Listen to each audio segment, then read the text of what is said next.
성경 말씀 마가복음 13장 24절부터 27절까지입니다. 마가복음 13장 24절 제가 봉독합니다. 그때 그 환란 후 해가 어두워지며 달이 빛을 내지 아니하며 별들이 하늘에서 떨어지며 하늘에 있는 권능들이 흔들리리라. 그때 인자가 구름을 타고 큰 권능과 영광으로 오는 것을 사람들이 보리라. 또 그때 저가 천사들을 보내어 자기 택하신 자들을 땅 끝으로부터 하늘 끝까지 사방에서 모으리라. 아멘. 이제 종말론 이제 마가복음의 내용에 있어서 우리가 마지막 부분을 향해서 달려가고 있습니다. 이제 오늘 최후 심판에 대한 내용과 더불어서 마지막 무화과 나무의 이 비유의 권면을 끝으로 마가복음 13장이 대단원에 이제 마무리를 하게 될 것입니다. 마가복음 13장의 이 종말론을 중심으로 해서 우리는 신약 전체를 특별히 요한계시록과 관련되어서 종말의 이러한 풍성함들을 보았고요. 또 구약은 다니엘서를 중심으로 해서 또 에스겔과 또 여러 구약의 종말론적인 이러한 풍성함들이 어떻게 또 이 마가복음 13장과 연결이 되는지 신구약 전체 아래서 또 그렇게 마가복음의 종말론을 살펴보았습니다. 왜 이토록 우리가 신구약 전체의 통일성 아래에서 마가복음에서 예수님이 가르치는 종말론을 잘 살펴야 하는지 거듭거듭 그 주의를 당부드렸습니다. 왜냐하면 극단적인 양극단의 이러한 잘못된 종말론의 가르침들이 지난 2000년 교회 역사 속에서 끊임없이 성도들을 혼란시키고 괴롭혀왔기 때문에 그런 것입니다. 한쪽으로는 극단적으로 문자적으로 성도들에게 종말의 공포를 심어주는, 그래 성도들의 삶을 빼앗는, 성도들의 재정과 삶 전체를 빼앗아버리는 그러한 시한부적 종말론자, 임박한 그런 종말론을 강조하는 아주 문자적인 그러한 임박한 종말론주의자들, 제세례파와 같은, 또 오늘날에는 세대주의와 같은 이런 분파의 이름으로 또 많이 등장되어지고 있습니다. 또 한쪽으로는 마치 이 땅에서 잘 먹고 잘 사는 그런 귀복주의와 또 사회 정치적으로 인권과 복지와 정치적인 자유를 마치 천국과 종말의 천국의 이러한 모습인 것처럼 그리하여 이 땅의 복지와 인권에만 집중하면서 우리의 죽음 이후의 천국과 지옥에 대한 그러한 실제적인 중요한 문제들을 다뤄주지 않는 이러한 또 현실적인 그러한 종말론의 또 잘못됨들을 항상 조심하셔야 됩니다. 더더구나 우리가 코로나의 이러한 또 전염병의 위험 아래에서 이러한 세대주의적인 이러한 극단적 문자주의적인 종말론들은 더더욱 팽배할 수밖에 없습니다. 세대주의는 너무 넓기 때문에 어떤 특정한 어떤 그 인물과 이렇게 내용으로 이렇게 정리되지는 않습니다. 여러 형태의 세대주의들이 있기 때문에 더더욱 조심하셔야 됩니다. 한국에는 통일교라든가 또 신천지 또 이러한 여러 가지 그 종말론 교파들이 대부분 종말론을 중심으로 해서 시한부 종말론을 중심으로 해서 언제 예수님이 오신다, 그러니까 휴거된다, 그러니까 교회 생활에만 집중해라, 그러니까 돈 다 필요 없다, 학교 생활 필요 없다, 가정 생활 필요 없다, 이런 식의 시한부적인 종말론이 있습니다. 아주 가장 많죠. 그러나 또 한편에서는 이 시한부 종말론 아래에서 사탄의 표시를 받는 베리칩이라든가 666 표시라든가, 그래서 과거에는 666, 최근에는 그 칩을 몸에다 이식해가지고 컴퓨터로 확인하는, 그래 전 인류를 관리한다라고 하는 그러한 또 베리칩, 이런 부분들이 또 많이 인기를 끌고 있습니다.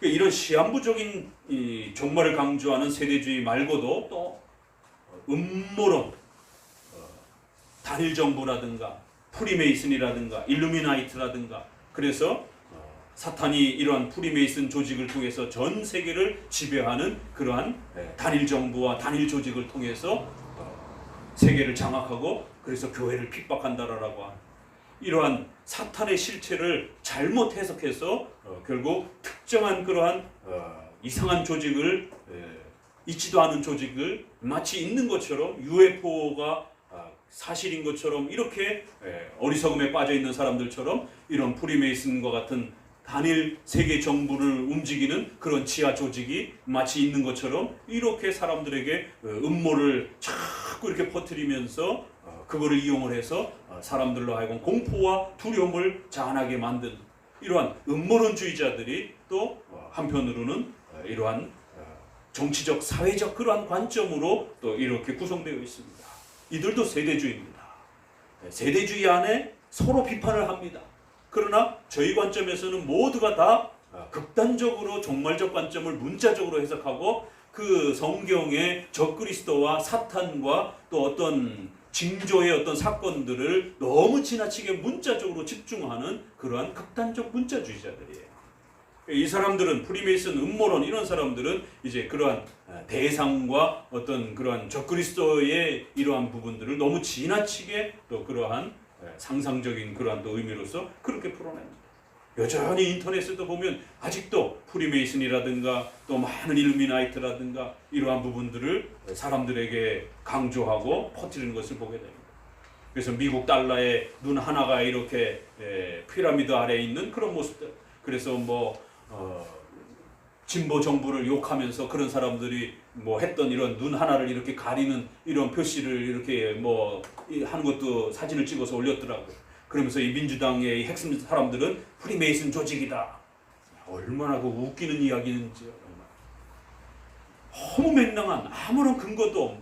그래서 어떻게 찍었는데 다 이러고 찍었어요. 왜 그러고 찍었는지는 알 수는 없겠지만, 그러니까 이게 미국 1달러에 있는 피라미드의 그 눈 하나로 이렇게 그 눈 하나가 프리메이슨 표시라는 거예요. 피라미드 삼각형이 프리메이슨 표시라는 것이.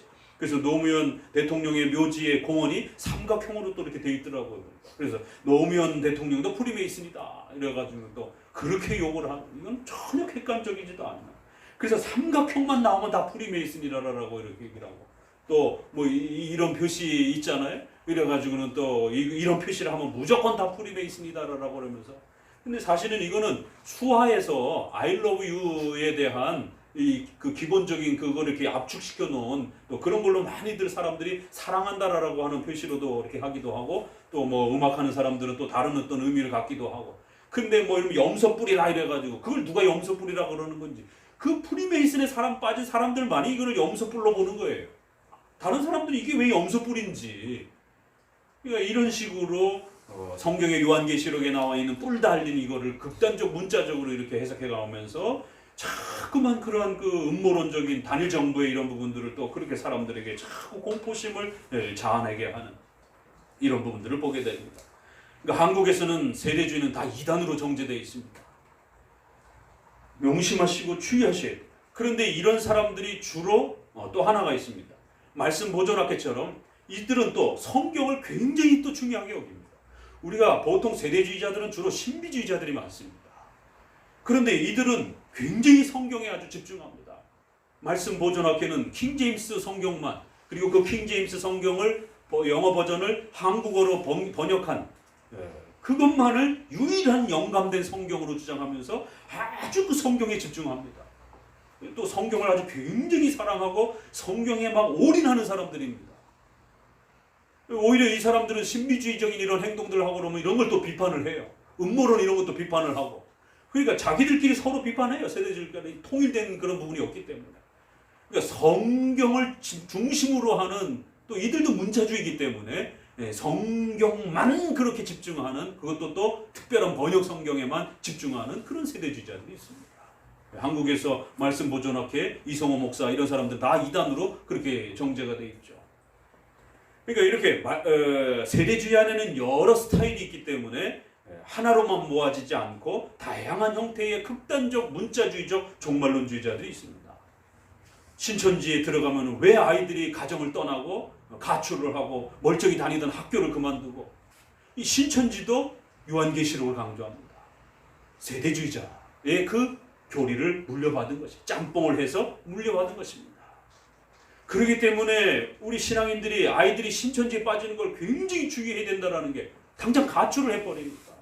부모가 평생 그렇게 몇십 년을 그 신천지 앞에 가가지고 아이들 돌려달라고 하는데도 아이들이 집에 오지도 않는 것입니다. 종말론에 빠지면 이렇게 무섭습니다. 가정이 해체가 됩니다. 멀쩡히 다니던 직장을 다 그만두고 그 집단에서 운영하는 회사에 들어가서 열정페이로 알바비 받으면서 알바비 정도도 받지도 못하고 그저 생계수단만 집단 생활하면서 아주 최저의 그러한 극단적인 그런 궁핍한 생활을 하면서 모든 노동력을 그 회사에다가 쏟아붓는. 왜요? 통일교회도 그 산하의 기업들이 막 많습니다. 신천지도 운영하는 그러한 기업들이 있는 것처럼 거기서 나오는 어마어마한 돈들을 결국 그 종교적 교주와 리더들의 주머니로 다 들어가는 것입니다. 이 종말론이 왜 이렇게 무서우냐면 가정이 해체가 되고 그 사람의 개인의 삶이 완전히 밑바닥으로 떨어지고 온전히 교주만을 위한 그런 생으로서 그 노동력과 그 삶을 전부 다 희생시켜버리는, 그리고 나중에 가서는 휴거라고 하는 이러한 내세의 이러한 그 영생을 위해서 극단적 자살에 이르기까지도 하는. 지금은 조금 그런 소식이 덜하지만 80년대, 70년대에서 90년대까지는 집단 자살하는 이런 종말론주의자들이 굉장히 많았습니다. 오대양 사건, 또 목사하고 성도들하고 저 강릉에 가서 봉고차 타고 집단 자살을 10대 명이 같이 집단 자살을 하기도 하고, 뭐 1년에 한 건, 두 건씩은 이 종말론 주의자들이 자살하는 그 사건들이 굉장히 이렇게 많이 일어났습니다. 우리가 드라마 같은 데 보게 되면 그런 극단적 종말론에 빠진 사람들이 이게 산속에다가 그 집단에서 탈퇴하려고 하는 사람들도 죽이기도 하고, 그래서 그 시체가 발견되기도 하고, 뭐 이런 종말론주의자들의 이러한 아주 극심한 피해들이 생명을 위협하는 데까지 나아가는 이러한 모습들을 우리는 보게 됩니다. 또 JMS부터 시작해서 여러, 특별히 또 이 성과 관련된 이런 부분들에 대해서는 또 피가름교리라 해서 또 그 교주와 자야만이 구원을 받는다라고 하는, 그래서 성적으로 그 교주와 연합해야만이 구원을 받는다라고 하는, 그리고는 그렇게 성적으로 연합한 그 여성을 통해서 또 남편은 또 그렇게 또 구원을 받는다라는 것이, 이 피가름교리라고 하는 그리스도와 연합한다라고 하는 것을 성적으로 연합하는 개념으로 그렇게 또 변질시켜서 초대교회 때부터 지금까지 이러한 성적인 또 이러한 부분들이 심각한 교회 안에서의 또 이러한 이단 분파를 만들어내기도 했습니다. 고린도 교회가 또 이 지중해 연안을 중심으로 해서 그렇게 남창, 여창 이렇게 해서 여사제, 남사제가 이렇게 제사를 드리고 나서는 그 제사 드리러 온 사람들하고 동침을 함으로 인해서 그 신의 계시를 전달해 주기도 하고 신의 복을 전달해 주는 수단으로 성적인 그러한 연합을 이방 종교에서도 아주 무분별하게 또 그렇게 사용하게 됐습니다.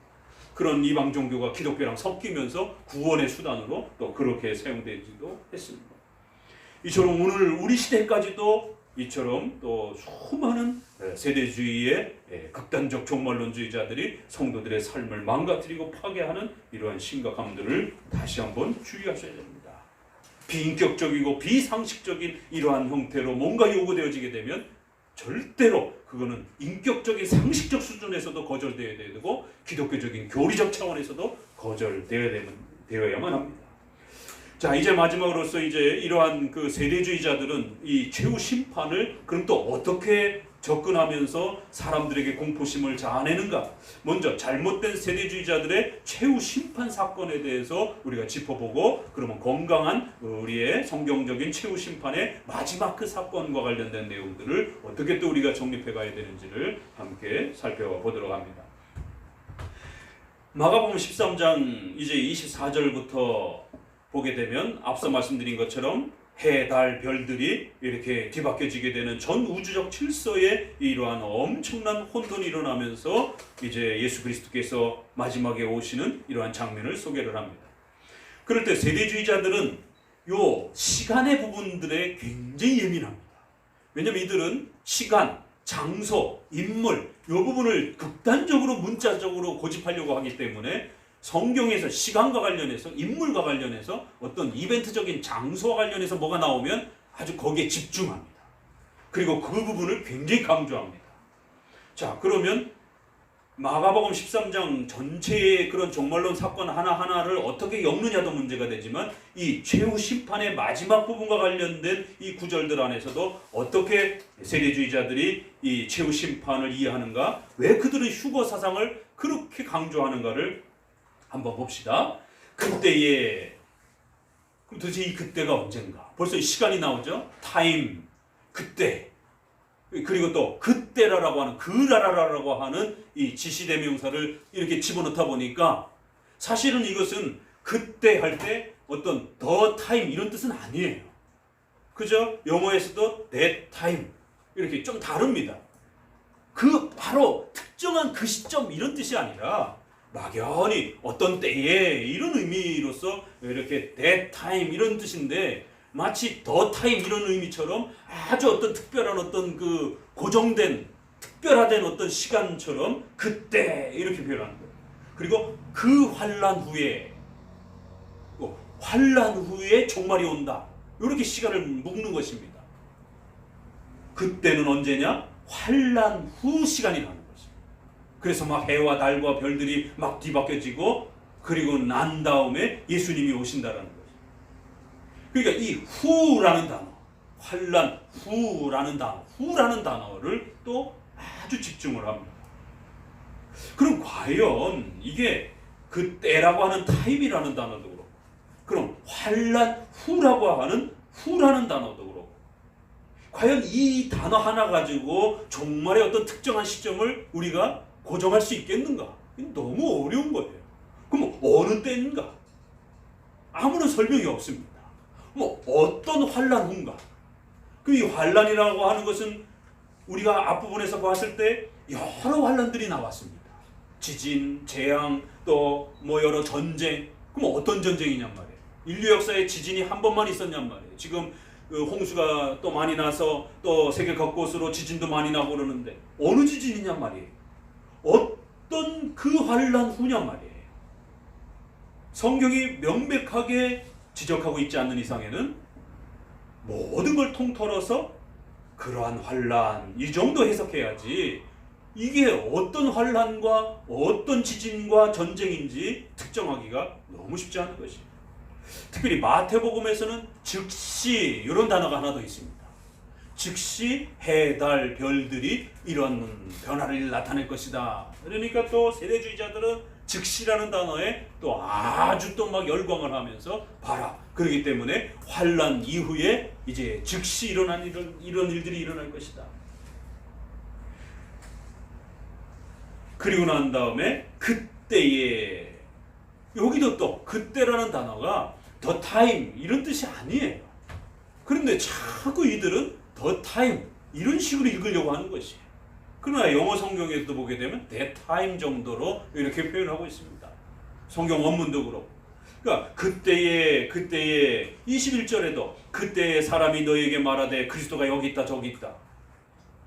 17절에도 그날에 마가복음 안에서도 그때 그날이라고 하는 단어가 굉장히 많습니다. 그럼 도대체 어느 때예요? 그럼 아니 그때라고 해놓고 그때를 왜 이렇게 많이 말을 하냔 말이에요. 그럼 특정한 어떤 그 시간을 정해놔야 되면 그때 하나가만 돼야 되지. 그럼 그때 그럼 도대체 어느 때인지를 어떻게 합니까? 그래서 이런 해석에 어려움을 겪게 되는 것이죠. 그렇기 때문에 너무 특정한 시간에 그러니까 세대주의자들은 이때를 바로 1980년대 다미 선교회와 같은 이런 때에 또 1980년대 후반대에 예수님이 오신다 해가지고는 하얀 옷 입고 다 산속으로 들어가고 휴거한다라고 애들 가출시켜가지고 산속에 들어가서 휴거 준비하고 지금은 신천지가 말썽이었지만 그때는 아주 이 다미 선교회가 대단했습니다. 교회마다 청년들마다 다 그렇게 빼내가가지고는 가출해갖고는 산속에 들어가서 휴거 준비한다고 가정이고 뭐고 다 필요 없다고 이제 곧 휴거가 될 텐데 학교고 직장이고 다 필요 없다라고 그러면서 집 팔아서 돈 다 갖다가 다미선교회에다가 다 바치고 말도 아니었습니다. 저희 교회에서도 전도사가 거기에 빠져가지고는 그 전도사가 아이들을 갖다가 그 다미선교회 집회에다가 소개를 하고 제가 청년 때 그래서 뭐 교회 담임 목사님이 화가 나가지고는 그 전도사를 쫓아내고 그 전도사는 교단으로부터 이단으로 징계받고 그 요 모란 시장에서도 빨간 십자가 이렇게 걸어놓고 지금은 좀 많이 사라졌는데 이 2000년 전까지는 상당히 많았습니다. 그리고 빨간 십자가 들고 다니면서 빨간 플랜카드 달고 다니면서 예수 천국 불신지요 영화로도 나왔잖아요. 그 배경이 이 다미선교와 관련된 이러한 휴거론자들의 아주 극단적인 그 시절이었습니다. 그래서 제가 전도사로 있었던 그런 그 교회도 천호동 그쪽에서 이렇게 연합으로 모여가지고는 그렇게 천호동 일대를 돌아다니면서 예수 천국 불신지요 이렇게 외치면서, 저도 전도사로 있다 보니까 결국 처음엔 안 그랬는데 갑자기 목사님이 어떤 그런 집회에 갔다 오더니만 그때부터는 계속 예수 천국 불신지요 이것만 외치면서 그런 거를 주장하는 사람들하고 이렇게 연합 집회하면서 결국 저도 참다 결국에는 그 교회를 나오게 되었습니다. 차 안에도 테이프가 그냥 그 종말론 그 테이프, 휴거 사상 그런 테이프가 막 가득하고, 메시지도 주일마다 설교가 그런 메시지만 쏟아지고, 집회도 그런 사람들하고 연합해서 집회하고, 이런 종말론의 이러한 위험성들이 얼마나 시대마다 위험을 끼치는지. 결국에는 80년 지나가고 나서 아무런 일도 일어나지 않았어요. 대부분의 사람들은 속았구나, 정상적인 사람들은 속았구나 하고 많이 집으로 돌아갔어요. 그런데 일부분이 또 우리의 죄악 때문에 예수님이 오시려고 하다가 예수님이 다시 돌아간다. 이거 옛날에도 다 이런 주장들을 했습니다. 결국 우리의 죄악 때문에 종말론 난자가 바뀌었다. 이러면서 또 그 나머지 사람들이 모여가지고 더 집중합니다. 더 올인합니다. 결국 유야무야 결국 그 교주가 구속이 되고 이러면서 유야무야에 또 넘어져 가면서 또 그 세력들을 물려받고 짬뽕이 되고 이러면서 지금은 또 신천지 같은 이러한 또 세력들이 팽배해지는 거죠. 그러면서 이런 그때 그 시간 이런 부분들, 그리고는 인자가 구름을 타고 이제 영광 가운데 오신다.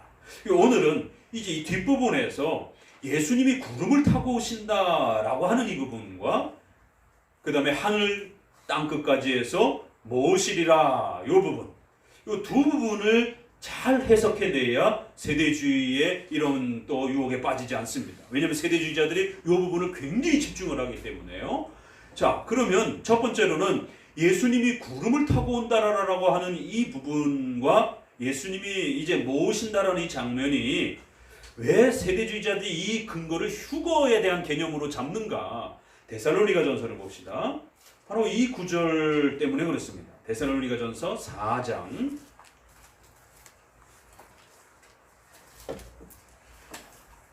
16절부터 15절부터 읽어봅니다. 데살로니가전서 4장 15절부터 17절까지. 사실 복음서에서는 그 휴거 개념 같은 그런 표현이 직접적으로는 없습니다. 그런데 이 4장 17절을 잘못 해석해내면서 그걸 억지로 모든 본문에다가 적용하면서 휴거라고 하는 그러한 독특한 교리가 나온 거예요. 4장 15절부터 읽어봅니다. 우리가 주의 말씀으로 너희에게 이것을 말하노니 주 강림하실 때까지 우리 살아남은 믿는 자도 자는 자보다 결단코 앞서지 못하리라. 주께서 호령과 천사장의 소리와 하나님의 나팔로 친히 하늘로 쫓아 강림하시리니 그 후에 우리 살아남은 자도 저희와 함께 구름 속으로 끌어올려 공중에서 주를 영접하게 하시리니 그리하여 우리가 항상 주와 함께 있으리라. 여기에 17절에요. 구름 속으로 우리가 끌어올려진다. 그래서 들려 올라간다. 휴거, 들것자에 이끈다 이렇게 해서 들려 올라져간다. 이 휴거가 한문으로 표현을 하게 되면, 풀어볼 보게 되면 끌어서 끌어올려져 간다 이런 뜻이에요. 그래서 휴거 이렇게 표현을, 이거를 한문으로 줄여서 휴거라고 이렇게 이제 억지로 그거를 단어를 만든 겁니다. 그래서 이 공중에서 주님을 영접한다 이렇게. 자, 그러다 보니까 휴거가 될 때 어떤 일이 벌어집니까? 예수님이 공중 재림을 한다는 거예요. 구름을 타고 오셔서 공중 재림을 한다는 거예요. 그러면 성도들이 지상에서 공중으로 이끌려져 올라가서 휴거가 된다는 것이. 이게 바로 세대주의자들의 휴거 사상입니다. 자, 그러면 환란의 많은 일들이 일어난 후에 예수님이 공중 재림을 하고 지상에서 휴거가 일어나는 거예요. 이 휴거는 비밀 휴거예요. 그래서 사람들이 보지 못하게 예수님이 오신다라는 겁니다. 그래서 우리가 영화 같은 데서, 이게 다 세대주의 영화입니다. 영화도 잘 보셔야 됩니다. 그게 각인이 돼버려요. 그래갖고 일곱 사인이라든가 무슨 뭐 여러 이 종말론 영화들이 나왔는데 갑자기 차를 타고 가다가 옆에 있는 사람이, 운전하던 사람이 싹 사라져버리고 뭐 길거리에 있는 사람 둘 중에 하나가 싹 사라져 버리고 이렇게 진짜로 예수님 잘 믿던 사람들은 사라져 일체 휴거를 한다는 겁니다. 휴거 사상이 일어나는 거예요. 그래서 공중재림, 휴거. 지상재림이 아니에요. 공중재림, 비밀휴거. 자, 환란, 여러 환란의 징조들이 있고 난 다음에 예수님이 공중재림, 구름을 타고 오시면서 그걸 문자적으로 해석하는 겁니다. 공중으로 재림하시면서 성도들은 끌어올려져서 휴거한다라는 거예요. 그리고 나서 7년 대환란이 일어난다는 겁니다. 우리가 여태까지 보았던 많은 한때, 두때, 반때, 이러한 또 1회, 71회 이러한 단어들, 이런 부분들을 가지고 3년 반 환란 이런 부분들을 가지고 7년 환란을 이야기합니다. 그래서 하늘에서는 어린 양의 혼인잔치로서 7년 동안 그리스도와 거하고 공중에서 영접을 했기 때문에 7년 동안 잔치에 참석하고 이 땅에서는 7년 동안 환란을 당한다는 거예요. 7년 대환란. 자, 공중재림, 휴거, 그 다음에 7년 대환란. 요게 세대주의 가르침입니다.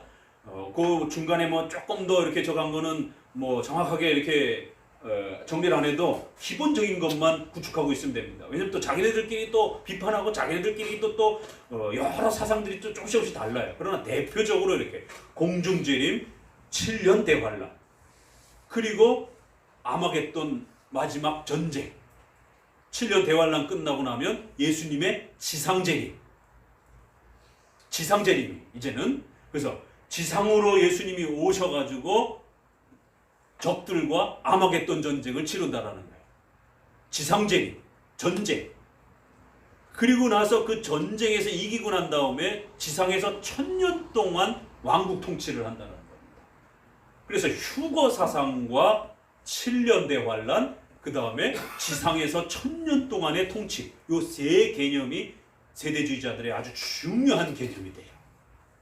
휴거 사상, 그 다음에 7년 대환란의 문자적 7년 대환란, 그 다음에 지상 재림하셔서 1000년 통치. 그리고 1000년 통치가 끝나고 난 다음에 이제 최후 종말의 심판이 온다라는 거죠. 요 네 가지 정도에서 최후 심판은 뭐 우리도 주장하는 것이니까 요 세 가지가 다른 겁니다. 그럴 때 이 세 가지가 왜 문제가 되느냐면 종말의 이러한 부분들은 약간씩 조금 다르게 해석해도 우리가 존중하는 겁니다. 왜냐하면 그 종말의 신비는 많은 부분들이 가리워져 있기 때문에. 적어도 우리가 사도신경을 따라서 예수 그리스도께서 저리로서 산자와 죽은 자를 심판하러 오시니라. 그리고 그 얘기는 최후 심판이 있고 천국과 지옥의 영원한 심판이 있다라고 하는 것. 그래서 예수님을 통한 최후 심판, 그 다음에 천국과 지옥의 문자적인 영원한 성취, 우주적인 종말과 관련해서 우주적 심판과 관련해서는요. 그 다음에 우리와 관련해서는 몸이 다시 사는 것과 영생하는 것을 믿습니다. 우리의 육체 부활, 그 다음에 천국의 영원한 삶, 이런 부분들이 핵심, 요것만 부정하지 않으면 나머지 부분에서 1000년을 조금 더 다르게 해석하는 것과 요한계시록의 1000년을 조금 더 다르게 해석하는 것과 오늘 구름을 타고 온다고 하는 부분에서 우리 개혁지권 내에서도 요거 조금 문자적으로도 있을 수 있지 않겠느냐 라고 해석하는 분도 있어요. 그러나 주류 거의 90% 이상은 이 구름이라고 하는 것은 그리스도의 영광스러움을 강조하는 것이지 실제적 문자적 손오공처럼 구름을 타고 막 여기저기로 막 그렇게 날아다니는 어떤 그런 거를 너무 지나치게 상상하면 안 된다. 왜냐면 이 공중재림과 휴거를 주장할 때 이 세대주의자들이 너무 이 구름을 타고 오시는 공중재림을 강조했고, 우리가 그 영화라든가 그림 같은 거를 보게 되면 그 구름 속에서 구름 타고 이렇게 오시는 예수님을 너무 많이 세대주의자들이 강조를 했기 때문에 개혁주권 내에서는 이제 그러한 것에 대한 비판적 입장에서도 그렇고 또 성경 전체 아래서 문자적으로 예수님이 구름을 타고 다니고 이런 부분에 대해서 많이 강조를 안 했기 때문에 구름은 많이 강조했어요. 그러나 실제적으로 그렇게 예수님이 구름을 타고 움직이고 이런 부분이 아니라 그것은 항상 하나님의 존귀와 영광, 그리스도의 위대함과 거룩함을 나타내는 하나의 수단으로서 비유적으로 많이 사용했지 그렇게 구름을 타는 그러한 문자적인 어떤 부분은 아니란 말이에요. 근데 구름을 타고 공중에서 오신다라고 하는, 그래서 성도들은 하늘로 이끌려져서 공중에서 예수님을 공중 재림하는 예수님을 영접한다라고 하는 이 휴거론에서는 이게 아주 중요한 문자적인 의미입니다.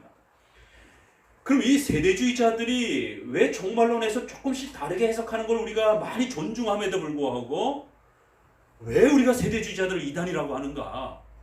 그것은 구원론, 칭의론에서 문제가 되기 때문에 그런 거죠. 자, 예수님이 최후 심판과 관련해서 이 천년왕국이라고 하는 것에 대해서 요한계시록의 천년왕국을 우리가 어떻게 해석할지에 대해서 상당히 많은 차이가 있습니다. 그럴 때에 천년왕국을 조금 더 문자적으로 해석하는 것도 우리가 존중합니다. 그래서 그걸 역사적 전천년주의라고 그래요. 박형룡, 박윤선 목사님이 따르고 있는 천년왕국을 조금 더 문자적으로 해석하는. 그러나 이건 세대주의하고는 좀 달라요.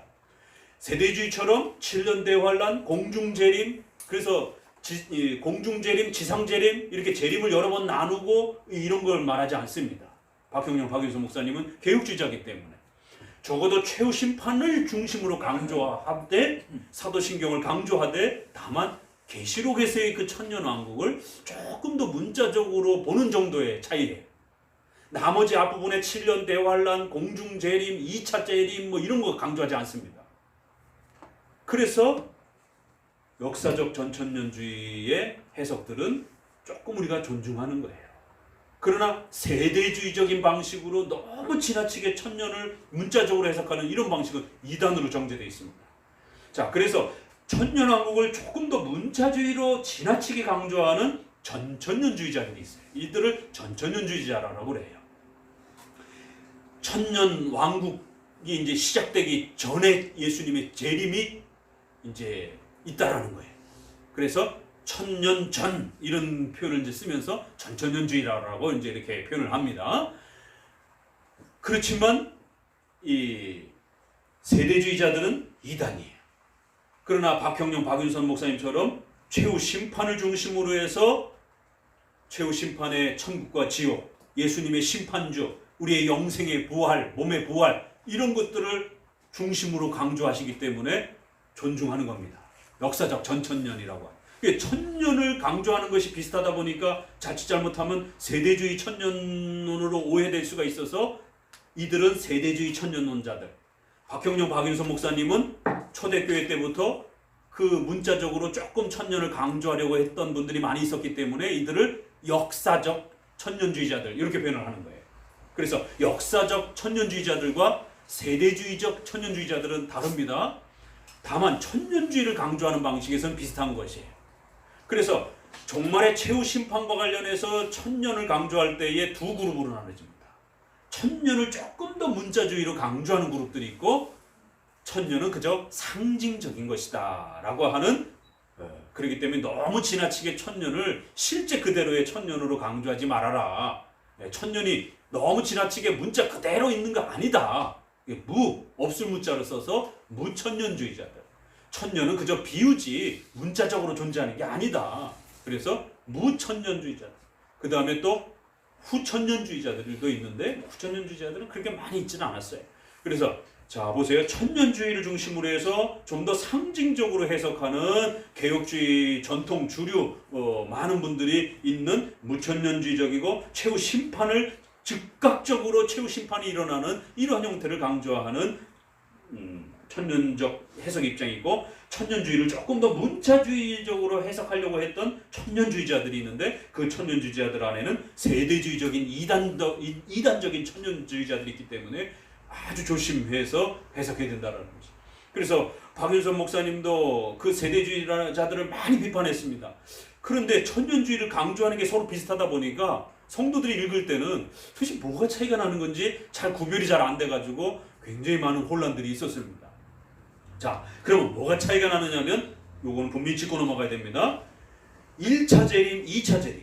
1차 재림은 공중 재림을 해서 휴거를 하는 거예요. 2차 재림은 7년 대환을 겪고 난 다음에 다시 이 지상의 재림을 하시는 거죠. 그래서 1000년 동안 지배를 하는 겁니다. 문자적으로. 세대주의자들이. 자, 그럼 요 7년 대환란 사이에 무슨 일이 일어났습니까? 1차적으로 성도가, 거룩한 성도들이 먼저 고난을 겪지 않고 어린 양의 혼인잔치로 들어간다는 거예요.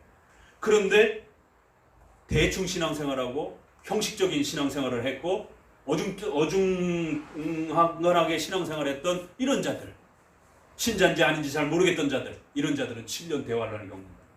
유대인들 중에 기독교인 7년 대환란을 겪는다라는 거예요.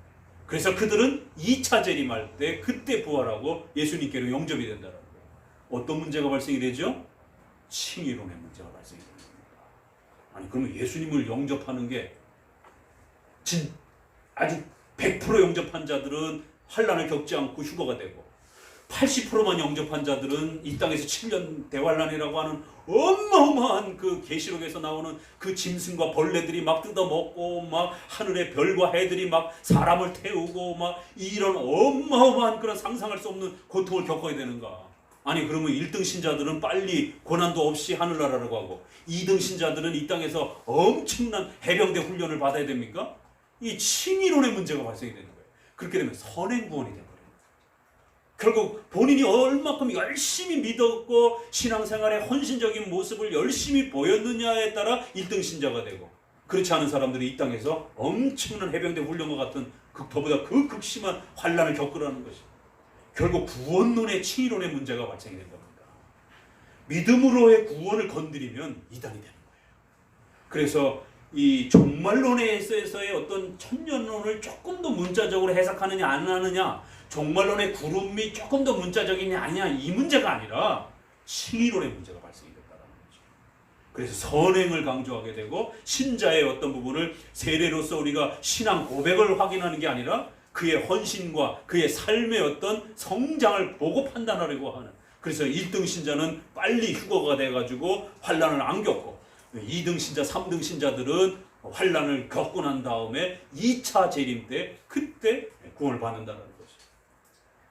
세대주의자는 이처럼 지나치게 문자적인 부분에 집중하면서 천년왕국에 집중을 하면서 결국 칭의론의 심각한 곡해와 행위구원이라고 하는 이런 방향으로 나아가기 때문에 이단으로 정죄를 받은 것입니다. 자, 그럼 요한 계시록도 좀 이따 볼 텐데 데살로니가 전서에서는 그럼 왜 구름 속으로 끌어올려 공중에서 예수님이 공중에서 구름을 타고 온다는 부분과 우리가 끌어올려진다라고 하는 이 두 부분을 그럼 어떻게 해석해야 될 것인가? 첫 번째는 예수님이 구름을 타고 온다라고 하는 이 부분, 구름 속에서 이 부분을 어떻게 해석할 건가를 먼저 정리해 봐야 됩니다. 앞서 말씀드린 것처럼 구름이라고 하는 것은 그러면 신약에서 어떻게 사용했는가를 봐야 되고 구약에서 어떻게 사용했는가를 봐야 돼요. 문자적인 해석을 보려면 여기는 구름을 타고가 아니에요. 어떻게 돼 있죠? 차분히 잘 읽어보세요. 우리 번역도 잘 번역했어요. 구름 속으로 이렇게 돼 있어요. 영어 성경도 인으로 돼 있어요. 헬라어도 인과 같은 안으로 이렇게 돼 있어요. 구름 속으로. 여기는 구름을 타고라는 의미가 아니에요. 자, 복음서에서 보니까 마태복음에서는 구름을 타고라고 돼 있어요. 영어도 on으로 돼 있습니다. 구름 위에 이렇게 돼 있어요. 헬라어도 약간 그런 느낌입니다. 그런데 마가복음은 인으로 돼 있어요. 구름 속으로로 돼 있어요. 그래서 이걸 번역할 때 그거를 잘 살릴 수도 있고 그냥 통합해서 그냥 뭐 속으로도 다 번역할 수도 있고 타고라고도 번역할 수도 있어요. 벌써 문자적 표현 안에서도 타고와 속으로가 다양하게 번역이 돼요. 그리고 요한계시록에서도 속으로 1장 7절에 보게 되면 구름을 타고 이렇게 번역이 되어 있는데 거기도 역시 이렇게 그 부분이 함께 또 이런 번역도 나와요. 영어로도 with. 근데 우리 번역에서는 타고 이렇게 또 그냥 통일해서 번역하기도 하고 여러 번역에 따라서 또 번역이 조금씩 다릅니다. 그러니까 타고 속으로 구름과 함께 오신다 이렇게 세 번역이 나옵니다. 헬라어도 약간씩 달라요. 그러니까 꼭 구름만 타고 온다라고 하는 문자적 의미는 아니라는 거예요. 그러면 구름 속에서 오실 수도 있는 거고 구름과 함께 오는 방식도 있을 수 있는 것이고 그 이미지를 다양하게 표현할 수 있는 것이에요. 구름 위에서 마치 이렇게 우리가 영화에서 보는 것처럼 그런 이미지도 낼 수 있는 것이기도 하지만 또 때로는 그 구름을 더 멋있게 사용하기 위해서 구름 속에서 오신다 이렇게 표현할 수도 있는 거예요. 또 구름과 함께 오신다라고 표현할 수 있는 것이에요. 그러니까 너무 집착하게 구름을 문자적으로 해석해서 성도들이 그 공중에서 영접하는 휴거 개념으로 쓸 필요는 없다라는 것입니다. 자, 그럼 우리가 구약에서 먼저 돌아가 봅시다. 구름을 어떻게 사용하고 있는가? 출애굽기로 넘어갑니다. 가장 먼저 구름이 소개가 되는 장면이 출애굽기 13장입니다. 21절, 출애굽기 13장 21절. 성경은 구름이라는 단어를 굉장히 다양하게 사용합니다. 그러니까 오늘 우리 시대의 개념으로 구름을 바로 해석하지 마시고 신구약 전체에서 구름을 어떻게 해석하는지를 쫓아가 봐야 됩니다. 13장 21절 같이 읽어봅니다. 여호와께서 그들 앞에 행하사 낮에는 구름 기둥으로 그들을 인도하시고 밤에는 불 기둥으로 그들을 비추사 주야로 진행하게 하시니.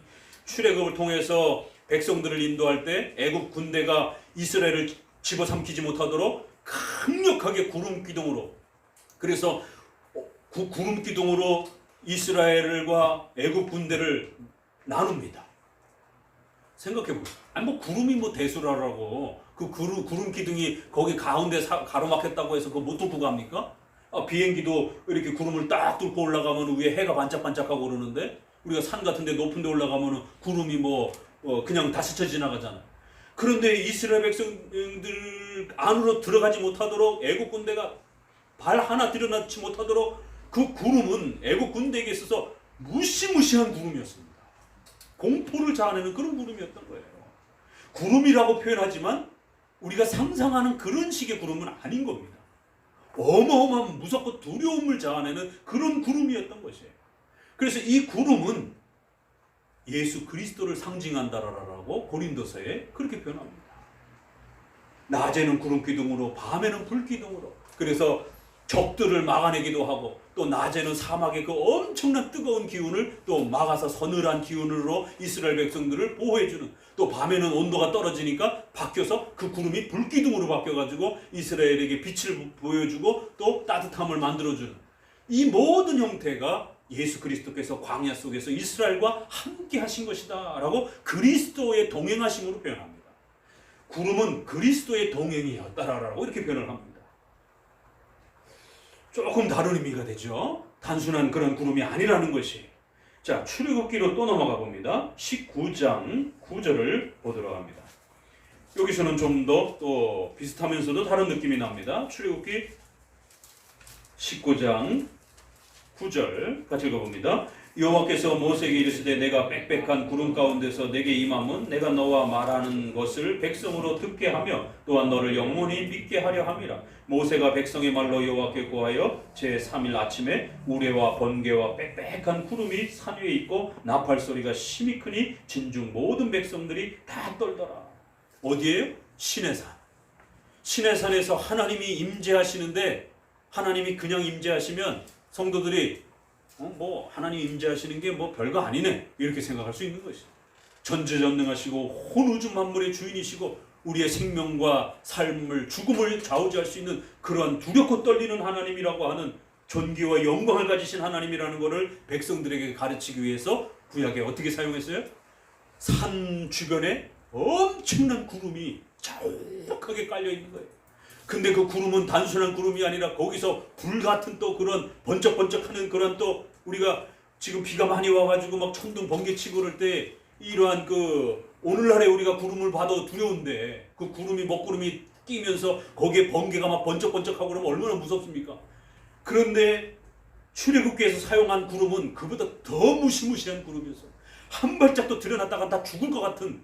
그래서 백성들이 벌벌벌벌 떨면서 모세에게 제발 좀 하나님이 우리랑 직접 대면하지 않게 해달라고, 얼마나 무서운 구름이었는지. 그 구름이 자기들을 집어삼킬 것 같은 두려움과 공포를 느낀 거예요. 왜요? 하나님이 임재하시는 것에 대한 하나의 상징적인 그러한 모습이었기 때문에. 그래서 하나님이 얼마나 두렵고 떨리는 신인지, 전지전능하시고 위대하신 신인지를 가르치기 위해서, 죄를 가진 인간들이 감히 하나님 앞에 설 수 없다라는 걸 가르치기 위하여 그 시내산에 어마무시무시한 그러한 구름과 나팔 소리와 불과 이것들이 총동원돼서 이 나팔 소리 도대체 어떤 나팔 소리일까요? 그러니까 하나님이 임재하시는 그 두려움을 어떻게 표현할 수가 없다 보니까 구름의 그 무시무시한 그런 모습으로 표현을 하고 또 나팔 소리 뭐 빰빠빠빠빠빠 그게 뭐가 대단합니까? 그런 소리가 아닌 것이에요.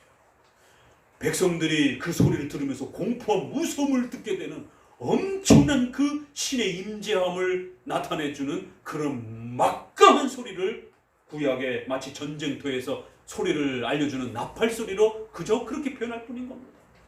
요한계시록에도 또 여기 오늘 데살로니가에서도 천사의 소리, 호령 소리, 또 나팔 소리 이러한 부분들이 울려 퍼질 것이다라는 거예요. 그럼 이게 문자적으로도 나팔 소리일 수도 있는 것이고, 그러나 그럼 트럼펫 소리예요. 나팔도 종류가 여러 가지잖아요. 어떤 나팔입니까? 이거 해석할 수가 없어요. 그저 우리가 나팔처럼 아주 소리가 큰 소리, 이 관악기 중에서도 아주 제일 큰 소리가 이 나팔 계통의 소리잖아요. 그래서 군대에서도 잠을 깨우고 뭐 이럴 때처럼, 그렇기 때문에 소리 중에 가장 귀를 찢는 같은 그런 아주 강한 소리가 이 나팔이었기 때문에 고대 악기 중에 가장 강렬한 이 뭐라 그럽니까? 이 리듬과 템포를 가지고 있는 그 소리를 나팔로 끌어내서 하늘을 막 진동하고 땅이 막 진동케 하는 그런 엄청난 소리가 울려 퍼지더라는 거예요. 소리 때문에도 막 공포에 떨게 되고, 또 거기에 보지도 못했던 그런 불이, 우리가 봤던 그런 불이 아니라는 거예요. 무시무시한 공포를 자아내는, 그런 두려움을 자아내는 불. 그래서 구름, 나팔, 불 이런 것들이 총동원돼서 신의 산에 임재해 있는 것이에요. 하나님의 임재를 이렇게 표현한 겁니다. 자, 33장 9절로 넘어가 봅시다. 출애굽기. 자, 조금 더 연결되어서 33장 9절. 모세가 회막에 들어갈 때 구름 기둥이 내려 회막문에 서며 여호와께서 모세와 말씀하시니 모든 백성이 회막문에 구름 기둥이 섰음을 보고 다 일어나 각기 장막문에 서서 경배하며. 34장 5절도 같이 한번 또 읽어보십시다. 34장 5절 엄청 많이 나옵니다. 여호와께서 구름 가운데 강림하사 그와 함께 거기 서서 여호와의 이름을 반포하시고. 40장으로 또 더 넘겨보세요. 40장 34절. 그 후에 구름이 회막을 덮이고 여호와의 영광이 성막에 충만하매 모세가 회막에 들어갈 수 없었으니 이는 구름이 회막 위에 덮이고 여호와의 영광이 성막에 충만함이었더라. 성막을 짓고 백성들이 제사를 드리는 이러한 이제 질서를 잡아갑니다. 그런데 그 성막은 법궤가 있었던 바로 하나님의 임재의 가장 대표적인 구약의 장소였던 것이에요. 하나님이 너희와 함께 하신다는 것을 실물로 가르치기 위해서 법궤를 만들어 주시고, 그 법궤가 보관된 성막에 하나님이 임재하실 때 어떻게 나타난다고요? 엄청난 구름이 그 성막을 덮는 것이에요. 그래서 백성들이 성막에 함부로 출입하지 못하도록 우리가 생각하는 산에 걸쳐져 있는 이런 구름이 아닙니다. 무시무시한 두려움을 나타내는, 그래서 거기에 한 발짝이라도 들여놨다가는 당장 죽을 것 같은 백성들은 그 구름을 보면서 엄청난 공포와 두려움을 느끼는 거예요. 하나님이 임재하실 때마다, 함께 하실 때마다 그 구름이 임하면서 하나님의 영광이 성막에 충만하더라. 그러니까 구름은 뭐라고요? 하나님의 영광, 하나님의 임재, 하나님이 함께 하심을 표현하는 구약의 아주 대표적인 외적인 표시였던 것이에요.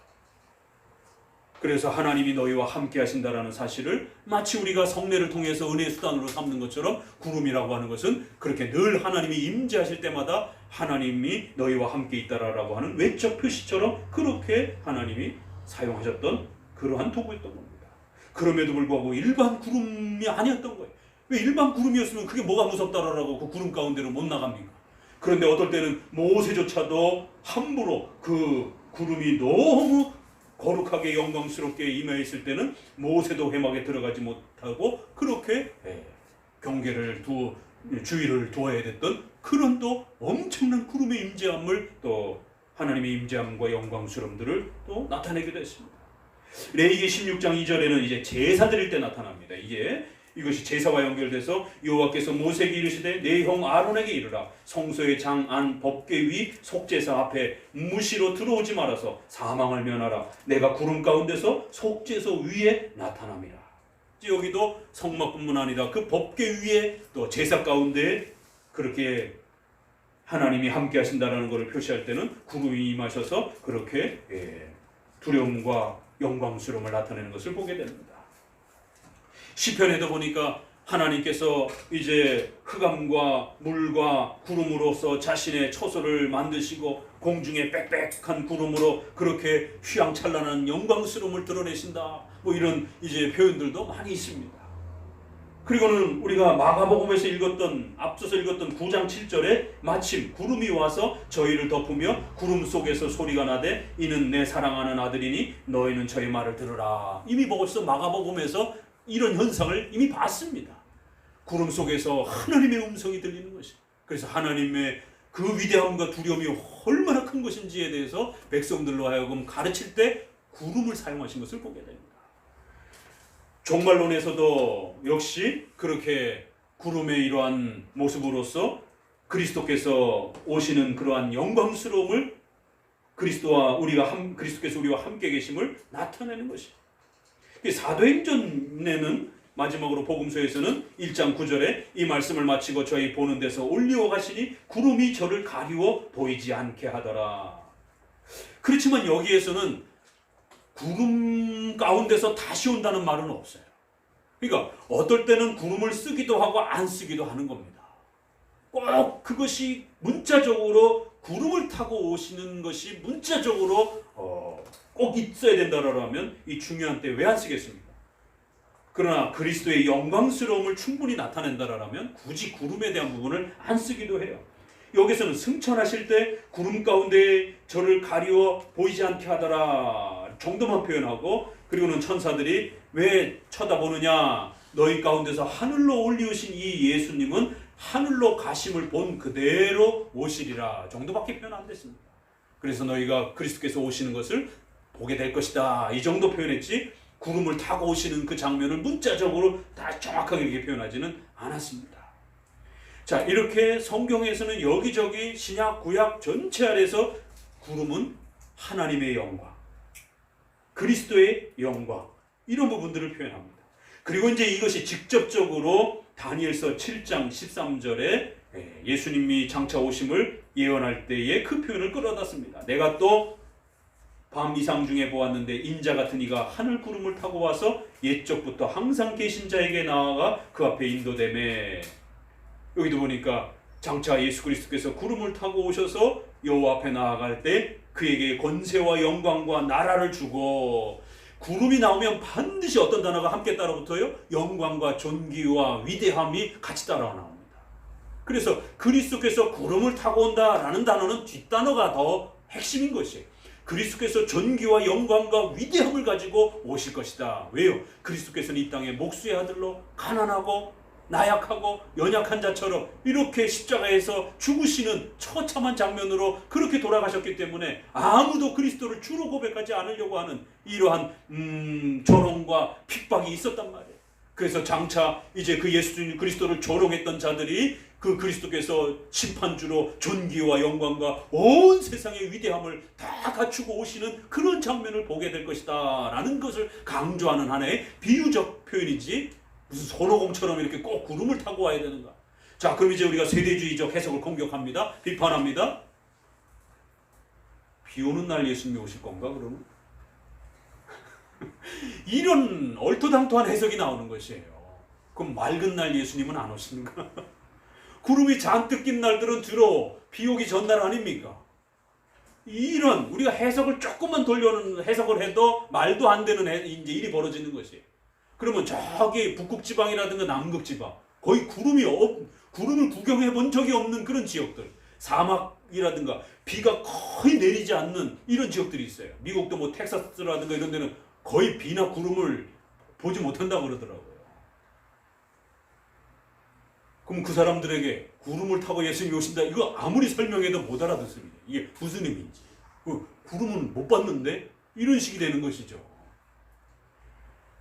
그러니까 이것은 예수님의 영광스러움을 얘기하는 것이지, 그럼 예수님이 뭐 비 오는 날 그러면 오는 겁니까? 이거 막 이렇게 장마철에 이렇게 막 40일씩 이렇게 되면 이거 곧 휴가 되겠네? 이런 얼토당토한 웃기는 해석이 나올 수도 있는 것이에요. 우리가 조금만 상식적으로 해석해도 구름을 타고 오신다, 이 부분은 비유적이고 좀 더 그리스도의 영광과 존귀를 드러내는 것이지, 마치 예수님이 비 오는 날, 비 오기 직전에 구름 잔뜩 낀 때에 이렇게 오신다라고 해석해서는 안 되는 것입니다. 자, 두 번째로, 그러면 예수님이 이제 예수님께로 끌어올려진다, 이 단어도 우리가 얼마든지 해석할 수 있습니다. 공중으로 끌어올려진다. 그래서 이걸 휴거라는 한문으로 이렇게 표현을 해서 마치 성도들이 공중으로 하늘로 날아가는 것처럼 이렇게 고집해서 해석하는데, 성경은 어떻게 표현되어 있는가? 데살로니가 전서만이 끌어올려, 이렇게 해석했어요. 자, 그럼 오늘 우리 마가복음에서는 어떻게 되어 있죠? 전혀 그 단어가 없어요. 예수님이 공중으로 오셔서 어떻게 한다고요? 공중으로는 오셔야죠. 왜냐면 하늘로 저편으로 어디로 가셨기 때문에 분명히 그 하늘로부터 오시는 그리스도의 인성이 있으시니까 그리스도께서 가시적으로 육체적으로 오시는 것을 우리는 분명히 볼 겁니다. 다만 성도들이 끌어올려져 가느냐, 그래서 공중에서 1차 재림이 되고 2차로 또 재림이 되고 이러냐, 아니라는 거예요. 우리의 종말로는 환란이 극심한 그 마지막에 어느 시점인지는 알지 못하지만 예수 그리스도께서 재림하시고 재림하는 동시에 즉각적으로 최후 심판대가 벌어지고 즉시로 부활하고 즉시로 천국과 지옥이 나눠지는 거예요. 시간차를 두지 않는 겁니다. 그래서 마태복음의 즉시도 신속하게 단회적으로 그 최후 심판이 동시적으로 일어난다라고 해석하는 것이지, 그거를 1년을 둘 거예요? 5년을 둘 겁니까? 10년을 둘 겁니까? 그럼 7년 대환란 후에 천년왕국이 일어나는데 무적에게 갇혔던 사탄과 악마들이 풀려나요. 그럼 또 거기로부터 최후 심판 때까지 또 몇 년이 걸치냔 말이에요. 그래서 어떤 자들은 또 1년이라고 그러고 10년이라고 그러고 자기네들끼리도 해석이 다른 것이, 해석할 수가 없는 겁니다. 성경에 거기에 문자적으로 나타나지 않기 때문에. 그래서 우리는 즉시적으로 동시적으로 예수님이 오시면서 우리의 육체가 부활을 하고 또 최후 심판대가 벌려지고 그리고 나서 바로 천국과 지옥으로 떨어지는 겁니다. 성도들은 영생으로 천국으로 구별되어지는 것이, 이걸 동시적으로 그렇게 해석하는 것이. 왜요? 성경에는 그 시간차를 너무 이렇게 세분하게 표현하는 표현들이 없기 때문에 그런 것이. 그런데 이런 그때 즉시 이런 특정한 시간을 표시하는 이런 몇몇 단어만 갖고 세대주의자들은 너무나 지나치게 공중재림을 하고 그 다음에 7년 대환란이고 그 7년 대환란 후에 천년왕국이 또 시간적으로 지어지고 천년 대환란 후에 아마겟돈 전쟁이, 그럼 아마겟돈 전쟁은 몇 년 동안 일어날 겁니까? 또 그럼 전쟁이 하루만 있는지 아니면 100년 동안 일어날 것인지 성경에는 아무 말도 없단 말이에요. 그럼 또 100년 전쟁 후에 천년 최후 심판이 오는데 이런 부분을 너무 지나치게 그렇게 끌고 가면 안 된다는 거예요. 그래서 끌어올려져, 문자적으로 봅시다. 마가복음에서는 없어요, 그 단어. 복음서 전체도 없어요. 어떻게 해요? 예수님이 오셔서 gather, 모으신다라고 이렇게 표현해요. 전부 복음서예요. 성도들 그 어디에 흩어져 있어도 창세로부터 지금까지 택자들은 어떻게 해요? 전부 모으실 것이다. 그런데 데살로니가 서만 끌어올려진다, 이렇게 표현되어 있어요. 다른 성경 어디에도, 놀라운 건 요한계시록에서조차도 끌어올려진다는 말이 없어요. 오히려 요한계시록이 마치 휴거를 이런 직접적 표현이 있을 것 같은데 요한계시록은 없습니다. 예수님이 오신다까지만 나와 있어요. 그리고 성도들을 어린 양의 혼인잔치로 초대한다, 모은다, 지켜주신다, 보호하신다, 이런 단어밖에 없습니다. 끌어올려? 없습니다. 데살로니가만이.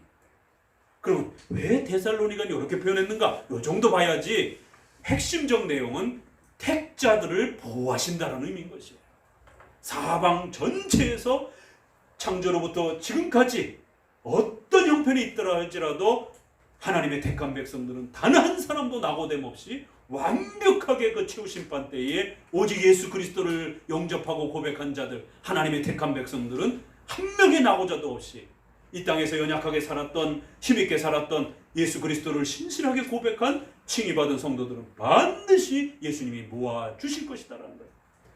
그래서 이 단어는 보호하신다, 지키신다, 예수님이 반드시 예수님 곁으로 초대하신다, 이런 의미지 공중으로 막 날아다닌다 이런 뜻이 아닌 것이에요. 성경에서는 지상을 악이요 부패로 말하기도 합니다.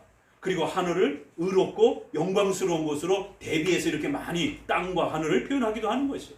그래서 데살로니가에서는 좀 더 그 하늘의 영광스러운 그 위대함을 하늘로 표현을 하고, 땅에서는 이제 불신자들과 더러움과 추악스러움들이 벌받게 되는 이제 이러한 장면들을 땅과 하늘로 좀 대비해서 나눌 뿐인 것이에요. 그럴 때는 이 땅의 더러움으로부터 성도들이 거룩한 이제 하늘로 옮겨진다 정도의 의미인 겁니다. 그러니까 성도들이 심판과 더러움 속에 속하지 아니하고 예수 그리스도를 통해서 그 의로움과 영광스러움으로 그렇게 초대된다, 이런 뜻의 의미를 땅과 하늘로 대비해가지고 이렇게 표현을 하는 겁니다. 로마서에서도 우리의 육신에 거하고 육신의 욕망을 따라서 이럴 때는 그걸 좀 더 죄의 개념으로 이렇게 표현을 하고, 육신과 달리 영적으로 이럴 때는 좀 더 그것을 거룩한 의미로 쓰는 것이에요. 이렇게 땅과 하늘 또 육신과 영적인 것 이렇게 대비 개념에서 쓸 때의 그런 의미지, 이걸 너무 지나치게 문자적으로 공중에서 휴거해서 영접하는 걸로 해석해버리게 되면 다른 본문은 어떻게 할 거냔 말이에요. 성경에서 유일하게 이 본문에만 이렇게 표현하는데, 그리고 또 이 헬라어 단어도 그런 의미가 아니에요. 2000년 동안 그렇게 해석된 적이 없습니다. 그런데 에네스트 더블 앵글리라라고 하는 이거 소설입니다. 이 소설을 종말론에 맞춰갖고 소설을 쓴 거를, 이거를 다미선교회의 그 이장님 목사가 번역하면서 한국의 휴거라는 단어로 소개가 된 거예요. 그리고는 세대주의 종말론을 가르치는 특정한 단어로 그때부터 유행처럼 그렇게 휴거라는 단어가 쓰여진 겁니다. 이 영어에는 The Rapture 이렇게 돼 있어요. 이 단어가, 헬라어 단어가. 그럼 이 헬라어 단어도 그렇고 영어 단어도 그렇고 랩처라는 단어는 들려 올려져 간다 이런 단어가 아니에요. 이거는 환상, 황홀경, 완전히 몰입된, 넋이 빠진, 신비로운 이런 단어예요, 이게. 이 헬라어 단어가. 그러니까 이 번역에 있어서의 문제라는 겁니다. 구름 속으로 그렇게 영광스럽게, 신비롭게, 그렇게 황홀하게 그리스도를 영접하게 될 것이다. 얼마든지 그렇게 읽을 수 있는 겁니다. 그리고 복음서에서는 택자들을 단 한 명도 빠짐없이 완벽하게 그리스도께로 끌어모아 주신다, 모아주신다, 그렇게 다 세워주신다. 이 단어가 다양하게 그렇게 쓰여집니다. 잡다, 지키다, 보호하다, 끌어내다, 꼭 공중으로만 들려 올라가다 이런 뜻이 아니라는 것이에요. 그래서 랩처라는 단어도 그렇게 황홀경, 신비롭게, 놀랍게 이런 표현이고, 이것은 벌게이트 라틴어 성경에 라피무르라라고 하는 그러한 단어를, 헬라어를 그 황홀함 속에서 신비롭게 이런 의미를 라틴어로 번역할 때 라피무르라고 이렇게 번역을 했는데, 영어가 그거를 랩처라고 그렇게 영어 단어로 사용한 겁니다. 그런데 이게 한국으로 넘어오고 이러면서 세대주의자들에 의해서 공중으로 날아간다 이런 식으로 이제 해석되고 번역되어지기 시작한 것입니다. 이거는 상당히 조심하셔야 돼요. 그래서 이 헬라어 단어 자체도 그런 뜻이 아니고, 또 이 헬라어 단어는 상당히 다양한 의미로 쓰여졌고, 그래서 복음서에서는 모으다라라고도, 또 잡다라라고도, 또 어떤 데서는, 또 데살로니가에서는 끌어주다, 황홀함 속에서 만난다 이런 의미로도 얼마든지 이렇게 우리 번역에서만 이렇게 표현되어 있는 거고, 또 이게 이제 쉬운 영어 번역에서도 캐치업, 비 컷업 이래서 끌어올려져 간다, 이제 이런 정도의 이렇게 영어 번역도 이제 번역을 할 때 이 단어 안에는 얼마든지 그렇게 이동의 모습도 또 있는 거니까. 그렇지만 전체 의미 안에서는 꼭 날아가는 이런 뜻만이 아니라 모아주신다, 지켜주신다, 주님께로 그렇게 초대한다, 끌어주신다, 이런 표현들이 훨씬 많습니다. 그래서 택자를 지켜주시고 보호하시고 완벽하게 하나님께서 그렇게 최후 심판 때에 그들을 천국으로 초대하실 것이다 라고 하는 그런 의미를 갖고 있는 것입니다. 자, 오늘 최후 심판과 관련해서 이제 공중에서 그리스도께서 구름을 타고 그 다음에 그들을 모으신다라는 이 두 단어가 얼마나 소중한 단어인지, 이것은 최후 심판 때에 백성들을 그리스도께로 초대하며 그 눈물을 흘리고 고난과 환난 속에 살아갔던 성도들을 반드시 지켜내 주실 것이다라고 하는, 단 한 사람의 낙오도 없이 그렇게 주님의 택하신 백성들, 예수 그리스도를 영접하고 이 땅에서 고난과 어려움을 각오하고 유형교회를 섬기며 그 신앙을 지키기 위하여 그 많은 수고를 던졌던 그 성도들을 보호하시고 지키시고 구별하시겠다라고 하는 그리스도의 강력한 의지의 선언이지, 이것이 무슨 공간적으로 이동해서 막 특정한 장소에서 머무르고 이런 식으로 해석하게 되면, 조금만 달리 반대 해석을 하게 되면 대답할 수 없는 이러한 오류로 빠져버리게 되는 것입니다. 그래서 우리의 정통적인 장로교의 해석으로서 최후 심판은 그리스도의 재림과 우리의 육체 부활과 최후 심판과 또 천국과 지옥의 영원한 이 역사가 동시적으로 어느 때인지는 알 수 없으나 그렇게 초자연적인 놀라운 역사 속에서 우리에게 다가올 것을 우리는 그저 소망하면서, 예수 그리스도께서 약속하신 내가 너희들을 버리지 않을 것이다, 너희들을 실패하지 않을 것이다 라고, 우리 성도들 단 한 명도 놓치지 아니하고 끝까지 지켜서 보호할 테니 이 땅에서 열심히 환난을 견디면서 그리스도를 바라보며 살라라고 권면하셨던 이 소중한 종말론적 권면을 다시 한 마음에 더욱 강하게 세우시고, 특별히 이런 전염병과 위험 가운데서 흔들림 없이 또 신앙생활을 잘 해나가시기를 주의 말씀으로 권면을 드립니다. 기도합니다.